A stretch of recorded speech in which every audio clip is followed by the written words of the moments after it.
La vie des maîtres sikhs, chapitre 9.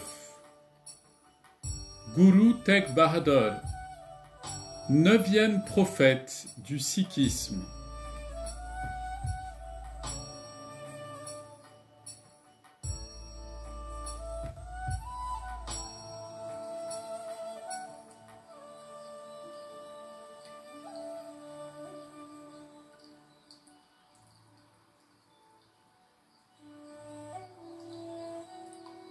Guru Tegh Bahadur régna sur le trône de Guru Nanak de 1664 à 1675. Il était né en 1621 à Amritsar. Il était le cadet de Guru Har Gobind, le 6e maître de la lignée sikh. Guru Har Gobind avait désigné son petit-fils Hare comme successeur. Après Guru Hare, son fils Hare Krishna monta sur le trône de Guru Nanak. C'est Guru Har Krishna, le 8e maître, qui désigna Guru Tegh Bahadur pour lui succéder. Guru Tegh Bahadur entreprit de grandes tournées pour proclamer la parole divine de Guru Nanak. Ses activités missionnaires couvrirent le Pendjab méridional et l'Inde orientale. Il accompagna aussi Raja Ram Singh en Assam, la province la plus orientale de l'Inde, où il resta presque 2 ans. Pendant ses voyages, sa famille était avec lui, excepté lorsqu'il fut en Assam, où il laissa sa famille à Patna, Bihar. C'est là que naquit son fils, Gobind Rai, qui devra lui succéder.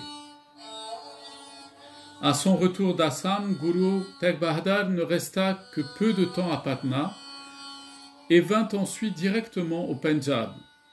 Il résida à Makoval. Pour établir ce village, Guru Tegh Bahadur avait acheté du terrain au roi de l'État de Kallur. Ensuite, il entreprit encore des tournées missionnaires. Guru Tegh Bahadur composa de nombreux hymnes. Il y insista sur l'importance de la méditation du nom divin et sur le service du maître spirituel. En particulier, il expliqua ce qu'il appelait Gyani. D'après Guru Tegh Bahadur, un Gyani était une personne qui n'avait pas peur et ne faisait peur à personne. Pour le Gyani, il n'y avait pas de différence entre le confort et l'inconfort, et il ne s'attachait pas aux biens matériels. Du temps de Guru Tegh Bahadur, l'empereur Aurangzeb régnait sur l'Inde. Il voulut convertir de force tout le monde à la religion islamique. Il adopta donc des mesures d'oppression terribles contre les hindous et contre les autres mouvements religieux, notamment le sikhisme. Bien que sa politique d'oppression s'étendît à tout le pays, il se montra particulièrement sévère dans la vallée du Cachemire. Des érudits parmi les hindous cherchèrent refuge auprès de Guru Tegh Bahadur. Celui-ci leur conseilla de dire à l'empereur la chose suivante. Si tu parviens à convertir Guru Tegh Bahadur à la religion islamique, alors nous-mêmes, nous nous convertirons spontanément. L'empereur moghol était bien décidé à empêcher la propagation de la religion sikh. Et comme quelques musulmans s'étaient convertis à cette voie spirituelle, Guru Tegh Bahadur fut arrêté et conduit à Delhi. L'empereur musulman lui donna 2 options, soit se convertir à l'islam, soit mourir. Afin de préserver les droits de conscience et la liberté de choix, Guru Tegh Bahadur choisit la mort.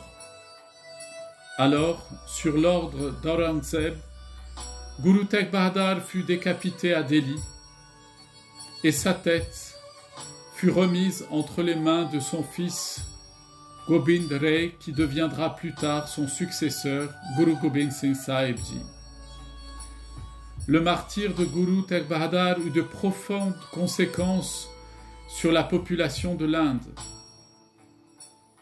Et tout le monde se mit à suivre son exemple pour lutter contre l'injustice. Ils avaient compris que Guru Tegh Bahadur s'était sacrifié pour protéger la liberté de conscience et de religion.